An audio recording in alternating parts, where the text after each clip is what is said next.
Snow White came out in the US on March 21st, 2005.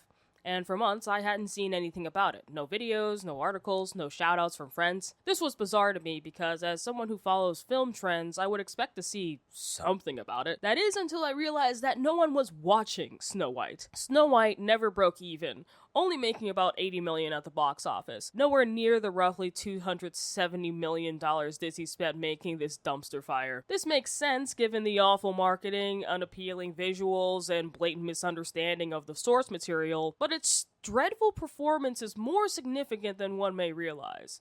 Previous films such as Mufasa the Lion King and Moana 2 definitely aren't the best products. The visuals of Mufasa are nothing short of a fever dream. With plot points so bad, it's almost safe to assume they were AI generated. Moana 2 was generally a disappointing follow-up to its predecessor, featuring lackluster songs, underwhelming characters, and a poorly paced storyline. However, both of these films did considerably well at the box office, Mufasa grossing $700 million worldwide and Moana 2 making $1 billion worldwide. This is mainly because both films offered nostalgia and an expansion of familiar characters' stories with an abundance of respect for their original properties in their marketing. Similar things can be said about the sales campaigns of previous Disney remakes such as Aladdin and Beauty and the Beast, commercially successful motion pictures that weren't necessarily high-ranking products. The marketing for Snow White was the worst in Disney's history, promising to deviate from the original film as much as possible while offering nothing of quality to replace the missing material. It has nothing for fans of the original and it has nothing for newcomers. It is a film for no one, so no one saw it. But my question is, why, and more importantly, how did Disney end up creating such a disaster? Well, it all has to do with stock investments, greediness, limited resources, and a severe mishandling of social politics. We have all figured out by now that mainstream film companies have little to no interest in creating new and original ideas. It's much easier to fall back on old properties that audiences have positively reacted to in the past. We have especially been seeing this with titles such as the live-action remake of How to Train Your Dragon from DreamWorks and Superman 2025 from Warner Brothers. But neither of these companies hold a candle to how often the Walt Disney Company has been rehashing its old products. This is because Disney is almost entirely owned by shareholders, people or companies who own a portion of Disney's earnings. Nearly 80% of Disney's shareholders are institutional investors, companies that exist solely to make a profit from buying and selling stock. That means Disney is simply a money machine for thousands of million, billion, and even trillion-dollar corporations. This pressure to keep shareholders happy by prioritizing maximum profit trickles down to Bob Iger and his creative team, ruining the company's ability to produce unique and imaginative content. The more resources used to create new projects, that includes time, the bigger the threshold is for making a profit. That is why Disney is almost entirely focused on recycling material via remakes, sequels, and prequels. The company is creatively bankrupt, and is beginning to cause problems other than a lack of originality. The practice of reselling old properties may seem like a relatively recent trend, but the Walt Disney Company has been recycling their content for as early as the 1940s. Classics such as Pinocchio, Bambi, and you guessed it, Snow White and the Seven Dwarfs, were routinely released in theaters every 7 years, even after the inception of home video. In the mid-1980s, the company hesitated to sell copies of their properties as it would dilute its value as a scarce product. The recognition of home video's profitability compared to movie tickets led Disney to place their films on store shelves as VHS tapes, Laserdisc, DVDs, and Blu-rays on multiple occasions, with the caveat that sales would only happen for a limited time. This practice, commonly known as the Disney Vault, raked in billions of dollars for the Walt Disney Company, and only recently ceased in 2019. Today, the ownership of physical copies is a small and less lucrative niche. Fan favorites can be enjoyed at any time with a Disney Plus subscription, or for as little as $3.99 on YouTube. Legally. Hell, they cut Bambi down to $3.79 for some reason. The only way to keep making profits from these beloved and more importantly successful motion pictures is to recreate them. Remaking a critically acclaimed film or even a director's favorite cult classic isn't a new concept. In fact, remakes were being made as soon as audible dialogue was introduced to the medium. But Disney started doing remakes in 1994 with a live-action version of The Jungle Book, which grossed $70 million at the box office, and again with 101 Dalmatians 2 years later, grossing a whopping $370 million with a budget of only $67 million. This would clearly be grounds for a sequel to the well-received film titled 102 Dalmatians, which didn't make as much money, but still considerably more than its budget. Now, although these remakes were incredibly successful, it wasn't yet a default staple of the Disney brand, as it was still churning out classic animated films such as The Hunchback of Notre Dame, Hercules, and Mulan. It wasn't until 2010 when remakes became the default. Disney remade Alice in Wonderland with Johnny Depp and some other no-name actress. The film grossed $1 billion, becoming the second highest grossing film in that year. Months after, Disney released The Sorcerer's Apprentice starring Nicolas Cage. If you didn't know this, I don't blame you because I just learned this myself, but it's an adaptation of Fantasia, you know, the one with the slave goat. The film barely broke even, only making $215 million, which doesn't sound bad until you realize that the budget for it was $150 million, and it briefly paused Disney's remake fever. Then in 2014, after creating critical flops like Brave, Mars Needs Moms, and the worst installment of Pirates of the Caribbean, Maleficent was released, grossing an insane $758 million worldwide. So, needless to say, Disney has been riding the live-action remake train ever since, making maximum profits with minimum input. Just have a famous actress sing a popular Disney song next to CG animals and Bob's your uncle. Even controversial works like The Little Mermaid 2023 made $500 million worldwide, as well as obscure works like Pete's Dragon 2016. Before Snow White, Mulan was the only live-action remake released in theaters that didn't break even. So although Disney's remakes are rapidly decreasing in quality, there's still financial gain to be had from sticking to the tired-out formula. For as lazy as Disney's sales tactic is, there still is the slightest bit of strategy. They're not going to reboot Home of the Range or Dinosaur, they're focused on what has prospered in the past, which significantly decreases their already limited supply of products to resell. It was only a matter of time before Disney had to scoop out the story that is literally about the whitest girl anyone has ever seen, which is obviously a problem in the 21st century, a time where you can't glorify someone based on their skin color. Unless they're very dark skinned or have vitiligo, sun tan still counts. Universal Studios solved this equation back in 2012 with Snow White and the Huntsman, where the story was changed in a way that was still in the spirit of the original tale, focusing primarily on fantasy battles and competing with Twilight. Disney could have easily chosen a similar route, but that's way more imagination than they intended to use. The point is to stay in the safe zone, to do what they know works, and to use as little resources as possible. This would prove to be tougher than they anticipated, for not only did they have several questionable story elements to address alongside the white as snow problem, they had another problem: the Academy Awards. Winning an award at the Oscars isn't always a ticket to increased earnings from movie tickets and home video sales, but it happens often enough for major film studios to care about. So when it comes to remaking a film that has stood the test of time, like The Lion King, it's crucial for that film to win Academy Awards.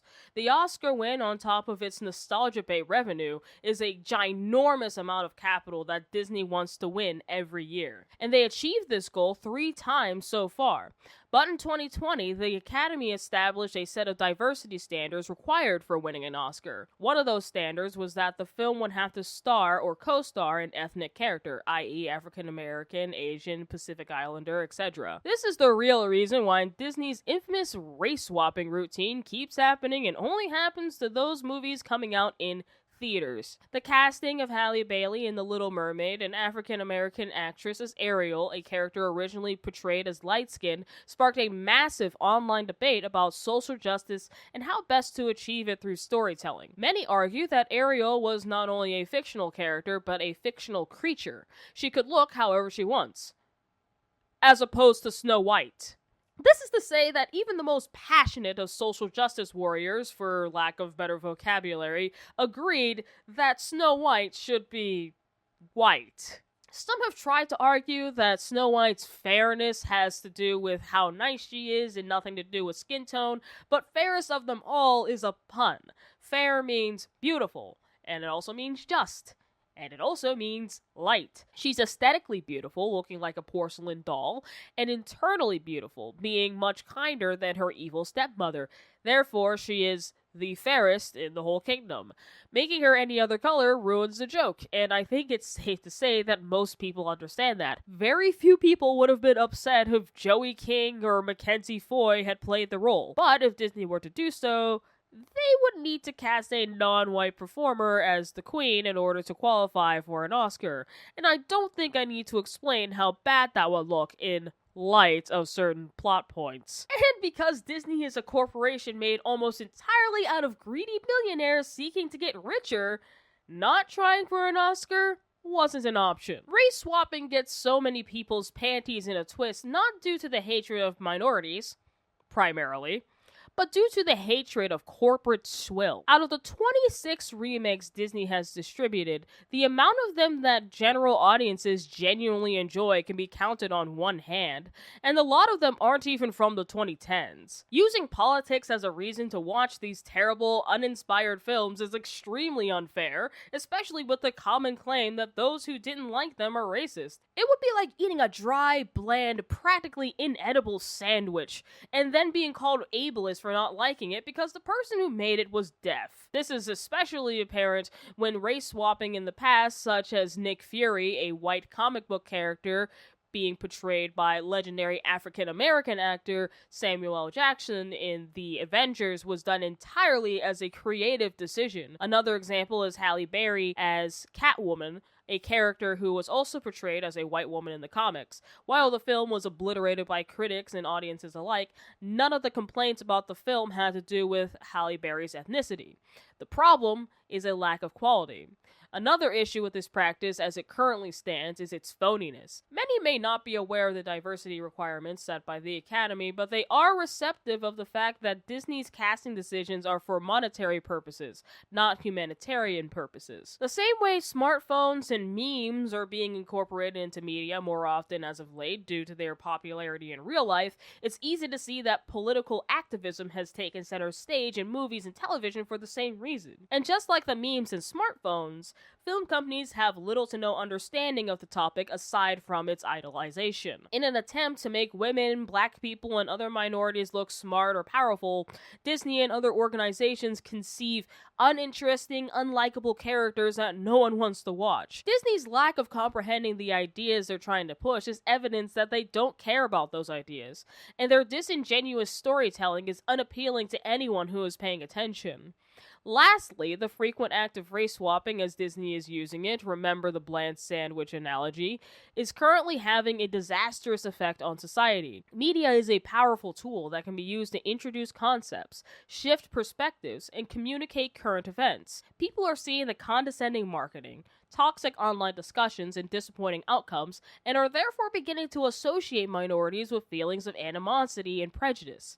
It's important to recognize the impact that mainstream media can have on culture. The mean-spirited nature of our films and television shows is slowly but surely recreating a civilization of hatred, and that poison being dunked into the well is one of the most off-putting things about the remaking of Snow White. A question you might be asking while we're having this debate is, why didn't they just cast real dwarves and hire McKenna Grace? To add to the chaos of Snow White's development, CGI was used to portray the dwarves in Snow White, which didn't set very well with fans along with all the other controversies surrounding the film.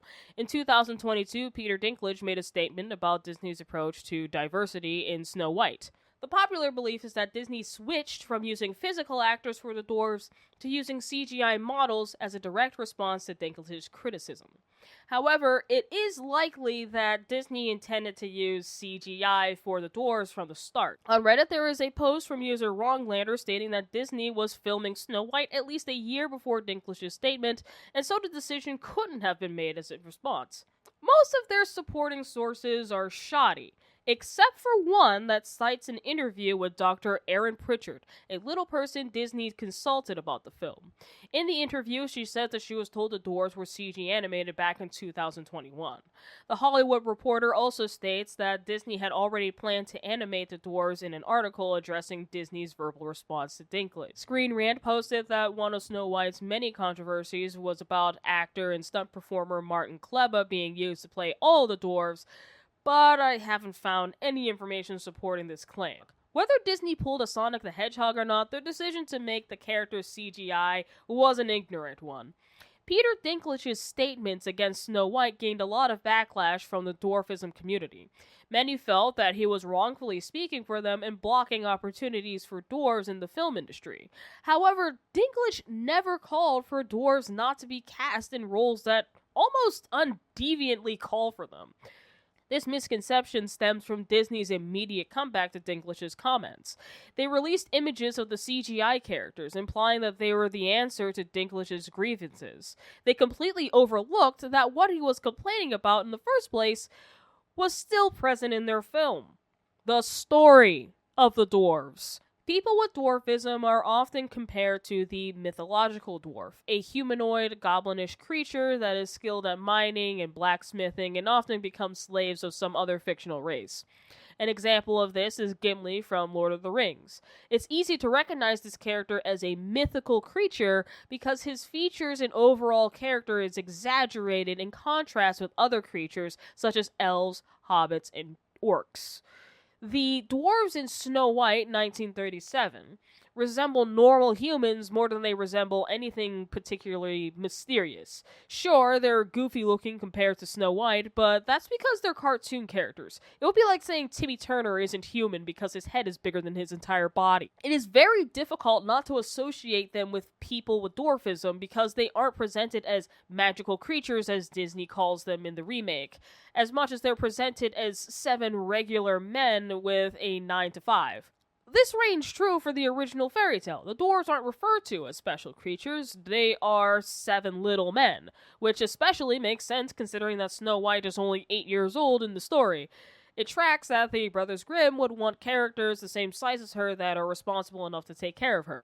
So I think it's safe to say that the dwarves were meant to be people with dwarfism, first presented as savages, and later on portrayed as Irish immigrants in the 37 version. This is the problem with Disney's approach.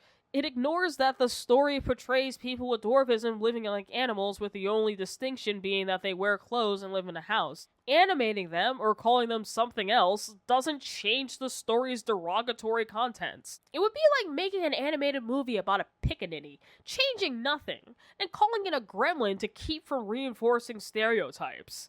The film takes so many liberties, changing why Snow White has her name, adding new characters, new songs, etc. Even the 1937 film changed the motivations of the prince, who in the original fairy tale comes out of nowhere wanting to buy Snow White's corpse. That's right, the 37 version was woke. Why couldn't they just change the story of the dwarves as well? Maybe that would have been too much writing to do on top of everything else they altered. Even if we say that it's perfectly fine to just rename an offensive caricature and call it a day, it's still absurd to bar a dwarf from playing it because it's odd to block anyone from playing any character. Previously mentioned Gimli was played by a 6-foot-tall man. In Logan's Run, a man who was too old to keep track of his age is played by Peter Ustinov, who was only 55 at the time. Just look at George Clooney if you think that's a bad example. Shonda Rhimes, the writer and producer of the hit show Grey's Anatomy, imagined one of her lead characters as a short white woman with blonde hair. It's Dr. Miranda Bailey, played by Chandra Wilson. A fictional character can be portrayed by any talented performer. One would think that was the entire point of casting a Latina actress as a character literally named White as a reflection of her physical appearance, or casting an African American as a character who was originally portrayed as being light-skinned. One would think that Disney understands what it means to allow any actor or actress to perform in any role because of this, but Disney doesn't understand social politics at all, because they don't care about social politics. They care about money. A key factor about the Academy's ethnicity rule is that a person with dwarfism, a member of the LGBTQ community, a handicapped person, or even a woman as a star or co-star doesn't count towards the diversity standard for winning an Oscar. There was no financial gain in hiring 7 dwarves. That is why they are CG. It cuts cost. The Walt Disney Company worships a band of billion-dollar overlords that affect their every move. As a result, they refuse to let go of a tired-out business model that forces them to try and keep up with the times using 80-plus-year-old stories while lacking the resources required to make politically correct decisions. How is Snow White such a disaster? It was born from one. Thank you for watching. If you'd like to financially support my insanity, you can buy a can of W Energy for 20% off using my promo code RODENT. That's in all caps RHODENT. It's cheaper than buying a 24-pack of 5-Hour Energy. See you next month.